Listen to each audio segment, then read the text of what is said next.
头来美国阿拉斯加当天拢会举办狗仔拖摔车的比赛，这狗仔是爱爬行，搁爱过河，爱走1600公里。伫今年就有2只狗仔忝死，这几年已经有超过150只狗仔死亡。动保团体呼吁这款比赛唔通搁办。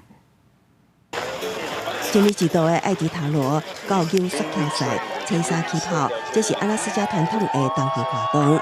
摔跤手甲10几只摔跤犬组成的车队，爱经过1600公里冰封险恶的环境，爬过2座山冰冻的玉空湖，西坎调的白令海，大约爱用10天，才会当到都金高定落幕，冲向终点争取胜利。也毋过车衫传出有2只比赛犬不幸死亡。Two dogs died at different points of the race. One belonged to Musher Isaac Tieford from Salt Lake City. The dog just dropped about 200 feet from the village checkpoint.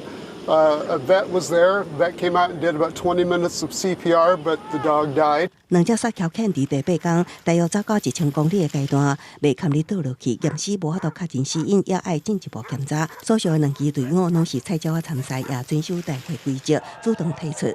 动保团体现代动物组织讲，这几年来已经有超过150只摔跤犬为比赛死亡，批评人类强迫狗仔走甲体能失控来死亡，只为着得到胜利奖杯，狗仔煞得到冰冷的梦啊！也说服阿拉斯加航空、艾克森美孚、富国银行甲克莱斯勒等大企业停止赞助比赛。The ethical treatment of animals, an animal rights group, is a very vocal critic of the race, and they are calling for the race to end.